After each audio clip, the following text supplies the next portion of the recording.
Hello guys, good evening to all. Welcome this class and you watching to my channel English Attractive. My name is Hema Mudgal. हमारा topic चल रहा है tense होगा, जिसमें present और past tense हमारे complete हो चुके हैं। अगर किसी ने भी प्रेजेंट और पास्ट टेंस की वीडियो मिस की हो तो प्लीज पहले आप उनको देखिए और फ्यूचर टेंस तभी आपकी समझ में आएगा। क्योंकि जब हम स्टार्ट से कोई चीज सीखते हैं, किसी चीज को देखते हैं, तो लास्ट का जो टॉपिक रहता है वो हमारी अच्छी तरह से समझ में आ जाता है। Clear guys? आज हमारा टॉपिक फ्यूचर कंटिन्यूअस टेंस, जिसे हम फ्यूचर प्रोग्रेसिव टेंस भी कहते हैं। क्लियर? तो इसमें क्या होता है, इसकी क्या डेफिनेशन है, क्या रूल्स है, ये आज हम पढ़ेंगे। सो प्लीज टेंशन लेने की जरूरत नहीं है। टेंस आपकी बिल्कुल बेसिक तरीके से मैं समझा रही हूँ, बेसिक तरीके से आपको पढ़ा रही हूँ, आपको अच्छी तरह से समझ में आ जाएगा। ऐसा मतलब कोई भी सेंटेंस नहीं होगा, ऐसा कोई टेंस नहीं होगा जो आप नहीं कर सकते हैं, बिल्कुल सिंपल तरीके से। Clear guys? तो इसकी डेफिनेशन हम देखते हैं कि इसमें क्या होता है। इसमें फ्यूचर कंटिन्यूअस में होता है कि जैसे हम कोई कार्य कर रहे हैं तो वो कार्य हमारा जारी रहता है, ना कि खत्म होता है। जैसे वह स्कूल जा रहा होगा, ठीक है, तो वह स्कूल जा रहा है, अभी पहुंचा नहीं है, तो उसका वो काम चल रहा है, वो मतलब चलने का जो काम है उसका जारी है। ठीक है। जैसे वह अपनी किताब पढ़ रहा है, तो वो अपनी किताब पढ़ रहा है, उसने किताब पढ़ के रखी नहीं है, खत्म नहीं हुई उसकी किताब पढ़ना, तो वो अपना कार्य मतलब उसका कार्य जो है वो चल रहा है, यानी वो किताब पढ़ने का जो कार्य है वो चल रहा है। ऐसे इसके वो रहेंगे कि इसकी डेफिनेशन होगी कि रहा होगा, रही होगी, रहे होंगे और रहा होगा। जिस सेंटेंस के बाद में वर्ड आएंगे, जिससे पहचान हो जाएगी कि ये फ्यूचर कंटिन्यूअस टेंस है या फ्यूचर प्रोग्रेसिव टेंस है। क्लियर? डेफिनेशन सभी की समझ में आ गई होगी कि इसकी क्या डेफिनेशन है। ठीक है गाइस? अब आते हैं हमें रूल्स पे कि इसमें क्या क्या रूल्स लगेंगे, किस तरह से हम सेंटेंस को बनाएंगे, क्या क्या रूल्स यूज होंगे। देखो, और पहला है हमारा अफर्मेटिव। अफर्मेटिव बिल्कुल सिंपल। अफर्मेटिव में हम क्या लगाते हैं, सबसे पहले हम लगाएंगे सब्जेक्ट। क्लियर? और सब्जेक्ट्स के बाद हम लगाएंगे विल बी या शैल बी।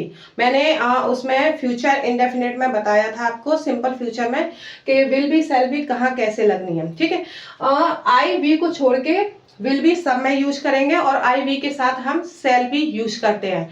और कुछ कंडीशन ऐसी होती है कि जिसमें हम आई के साथ मतलब विल बी यूज करते हैं, तो वो हमारा सेंटेंस गलत नहीं होगा, उसमें हम विल बी यूज कर सकते हैं।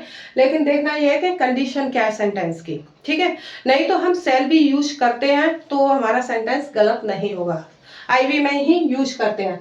तो सब्जेक्ट के बाद will be, shall be plus verb की फर्स्ट फॉर्म में आईएनजी लगेगी प्लस ऑब्जेक्ट। ये हमारा अफर्मेटिव सेंटेंस का रूल है, इसका स्ट्रक्चर है।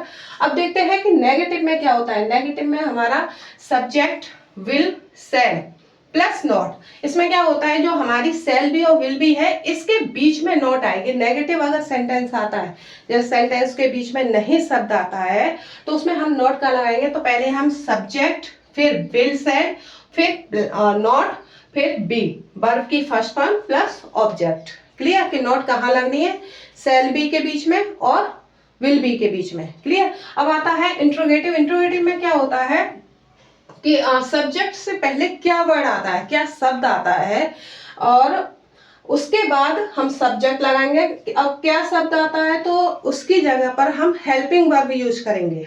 ठीक है। तो क्या की हेल्पिंग वर्ब क्या रहेगी हमारी इसमें, विल और शैल। अगर क्या शब्द आता है सब्जेक्ट से पहले, तो हम पहले विल और शैल लगाएंगे, उसके बाद हम सब्जेक्ट यूज करेंगे और सब्जेक्ट के बाद फिर बी लगेगी। क्लियर? और प्लस वर्ब की फर्स्ट फॉर्म में आईएनजी एंड ऑब्जेक्ट। ठीक है गाइस? अब आता है क्वेश्चन वर्ड। जो क्वेश्चन वर्ड हमारे सेंटेंस आते हैं, कब, कैसे, क्यों, कहाँ, इस तरह से हमारे सेंटेंस आएंगे, तो उनको कैसे करेंगे। तो पहले सबसे पहले हम क्वेश्चन वर्ड की स्पेलिंग बनाएंगे।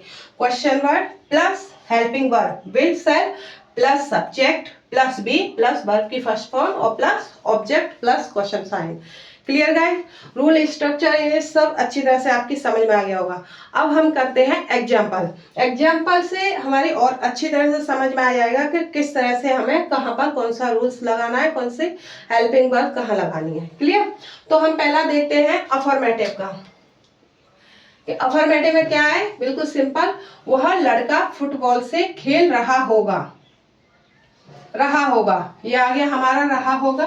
ठीक है, तो वह लड़का फुटबॉल से खेल रहा होगा। तो पहले हम बनाएंगे सब्जेक्ट, यानी इसको लेंगे सब्जेक्ट क्या है इसमें हमारा, वह लड़का पूरा। तो वह लड़के की हम लगाएंगे दैट बॉय। ठीक है, तो वह लड़का क्या है, विल भी हम किस में यूज करते हैं, आई वी को छोड़ के विल भी सब हर किसी में यूज करेंगे, चाहे वो नाम हो, चाहे ही, यू, और मतलब कोई भी, जैसे ही और यू, दे, इस तरह से हमारे सेंटेंस आते हैं, उसमें हम विल भी यूज करेंगे, बाकी में हम सेल भी यूज करेंगे। तो दैट बॉय विल बी। अब क्या आएगा हमारा, वर्ब की फर्स्ट फॉर्म में आईएनजी। अब इसमें वर्ब क्या है, खेलना, क्रिया क्या हो रही है हमारी, इसमें खेलना हो रही है। ठीक है, तो खेलने की क्या होती है, प्ले, और प्ले में आईएनजी, वर्ब की फर्स्ट फॉर्म में आईएनजी लगा देंगे। तो that boy will be playing, कहा किससे खेलना है, फुटबॉल।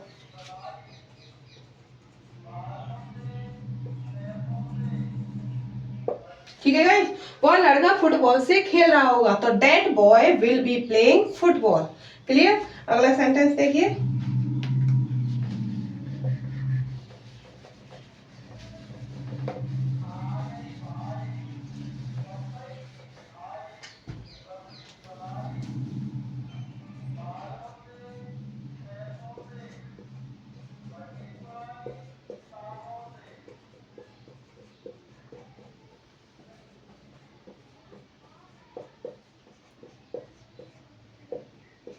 ये हमारा सेंटेंस है, हम तुम्हारे घर आ रहे होंगे। ठीक है, कंटिन्यू चल रहा है काम, वो जा रहे हैं। ठीक है, हम तुम्हारे घर आ रहे होंगे, रहे होंगे। तो हम आइए यहाँ पर वी के साथ हम क्या लगाते हैं, मैंने बताया था आपको, सेल भी यूज करते हैं। ठीक है, कंडीशन के हिसाब से सेंटेंस में हम विल भी यूज कर सकते हैं, सेंटेंस हमारा गलत नहीं होगा। तो यहाँ पर हम सेल भी यूज करेंगे। तो वी सेल, क्रिया क्या हो रही है, आना।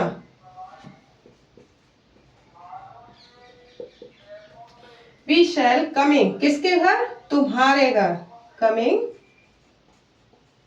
Your house. क्लियर गाइस, समझ में आ गया। अगला पॉइंट देखते हैं हमारा नेगेटिव का। ये हमारे अफर्मेटिव के सेंटेंस थे, इससे हम अफर्मेटिव में और बहुत सारे सेंटेंस बना सकते हैं।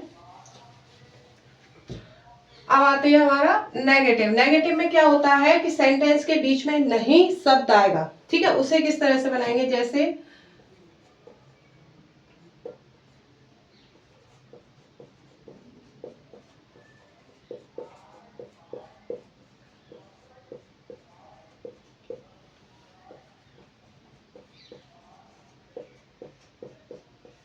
मैं अपना काम नहीं कर रहा हूँगा।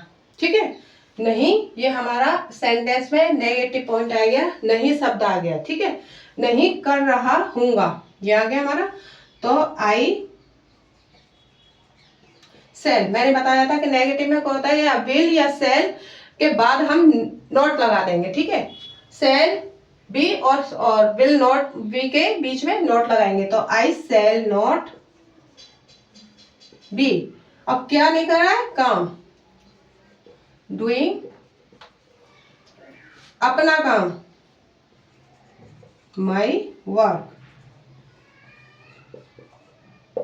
क्लियर। तो I shall not be doing my work.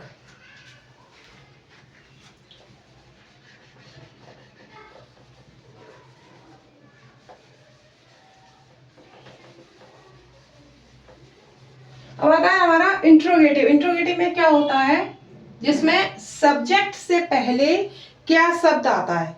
ठीक है, जैसे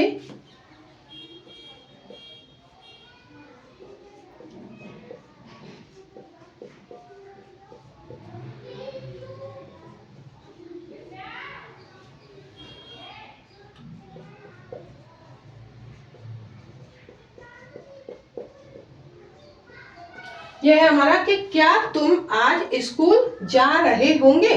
ठीक है, कंटिन्यू चल रहा है का। तो ये हमारा तुम क्या है, यहाँ पर सब्जेक्ट है, और सब्जेक्ट से पहले क्या वर्ड आ गया, क्या। ठीक है, तो तुम क्या है हमारा, यू। तो हेल्पिंग वर्ब पहले रखेंगे हम, विल यू बी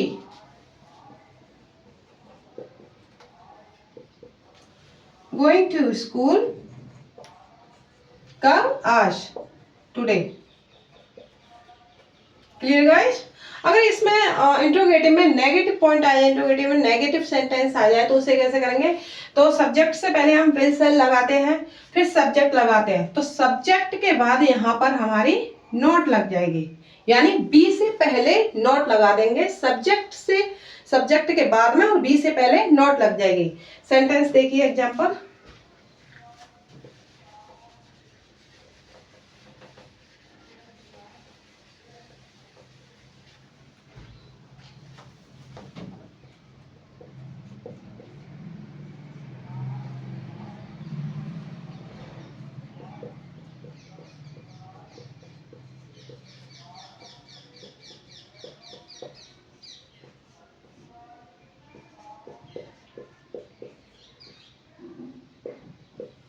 इसमें आया है कि क्या हुआ, खाना नहीं बना रही होगी, ये आ गया हमारा इंट्रोगेटिव में नेगेटिव पॉइंट।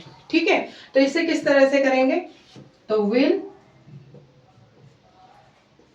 सी नॉट, और ये हमारी सी क्या है? सब्जेक्ट। विल क्या है? हमारी helping verb.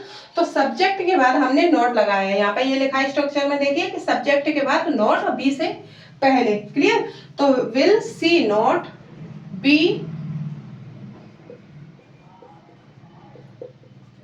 Cooking the food,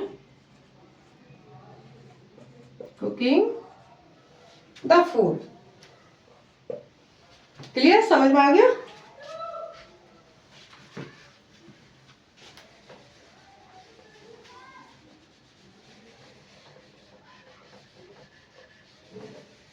अब आते हैं हमारे क्वेश्चन वर्ड वाले सेंटेंस। अगर क्वेश्चन वर्ड वाले सेंटेंस हमारे आ जाए तो उसे किस तरह से करेंगे? देखिए,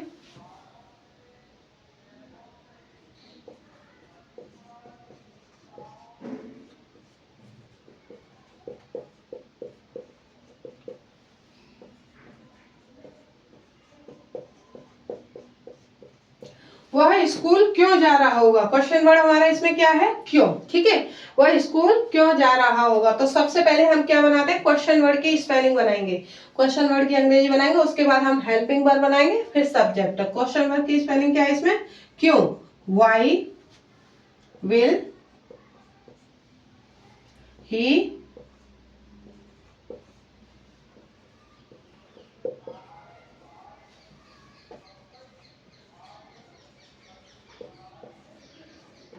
गोइंग टू स्कूल। तो why will he be going to school. Clear? अगर इसमें नेगेटिव पॉइंट आया है तो क्या करेंगे? तो पहले क्वेश्चन वर्ड की स्पेलिंग, फिर हेल्पिंग वर्ब, फिर सब्जेक्ट। तो सब्जेक्ट के बाद यहाँ पर हम नोट लगा देंगे, जैसे इंट्रोगेटिव में हुआ था। ठीक है, सब्जेक्ट के बाद नोट लगा दी, सब्जेक्ट के बाद नोट, यानी बी से पहले नोट।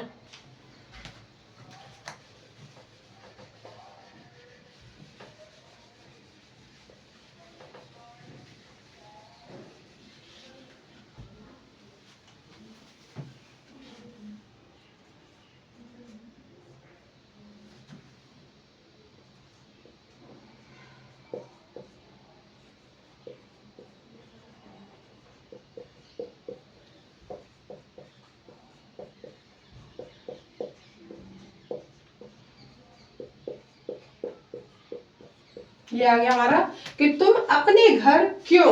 ये तो हमारा क्वेश्चन वर्ड सेंटेंस हो गया, और इसमें नहीं शब्द आ गया, ये हो गया हमारा नेगेटिव पॉइंट, यानी क्वेश्चन वर्ड वाले सेंटेंसों में नेगेटिव पॉइंट। क्लियर? इसको किस तरह से करेंगे कि तुम अपने घर क्यों नहीं जा रहे होंगे। ठीक है, तो पहले क्वेश्चन वर्ड की स्पेलिंग, वाई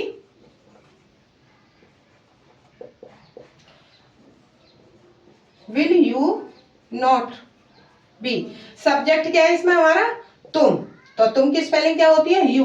तो तुम के बाद हम नॉट लगाएंगे, जो यहाँ पे बताया गया है, नॉट बी। ठीक है, गोइंग टू किसके घर? अपने घर,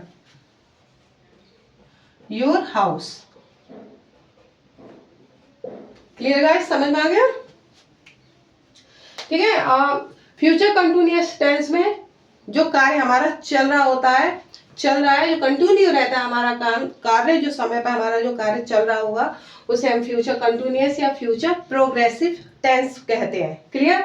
रूल्स इसके होते हैं अफर्मेटिव में सब्जेक्ट, विल बी और शैल बी, वर्ब की फर्स्ट फॉर्म में आईएनजी प्लस ऑब्जेक्ट। ओके।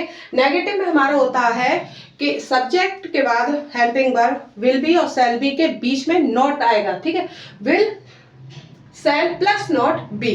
ठीक है, उसके बाद वर्ब की फर्स्ट फॉर्म में आईएनजी ऑब्जेक्ट। देन इंट्रोगेटिव में होता है कि हम हेल्पिंग वर्ब को पहले रखते हैं, यानी क्या की जगह पर हम हेल्पिंग वर्ब को रखेंगे, उसके बाद सब्जेक्ट और प्लस बी प्लस वर्ब की फर्स्ट फॉर्म में आईएनजी प्लस ऑब्जेक्ट। अगर नेगेटिव सेंटेंस आता है हमारे इंट्रोगेटिव में तो हम सब्जेक्ट के बाद नॉट लगाएंगे। क्लियर? एंड क्वेश्चन वर्ड वाले सेंटेंस में सबसे पहले हम क्वेश्चन वर्ड की स्पेलिंग बनाएंगे, then helping verb, then subject. अगर नेगेटिव पॉइंट होता है तो हम सब्जेक्ट के बाद नॉट लगेंगे, फिर प्लस बी प्लस वर्ब की फर्स्ट फॉर्म में ING plus object. Clear guys? तो आप फ्यूचर टेंस की, फ्यूचर कंटिन्यूअस टेंस की प्रैक्टिस कीजिए, रिवाइज कीजिए, इसके अपने आप सेंटेंस बनाइए और इसके रूल्स स्ट्रक्चर अच्छी तरह से याद कीजिए। टेंस आपको अच्छी तरह से समझ में आ जाएंगे। ऐसा हो नहीं सकता कि जिस बेसिक तरीके से आपको मैं बता रही हूँ वो आए नहीं, बहुत सिंपल तरीके से आपको बता रही हूँ। ठीक है गाइस? सो प्लीज वीडियो पसंद आई हो तो लाइक शेयर एंड सब्सक्राइब जरूर करना। ठीक है, नेक्स्ट वीडियो में फिर मिलूंगी, तब तक राधे राधे।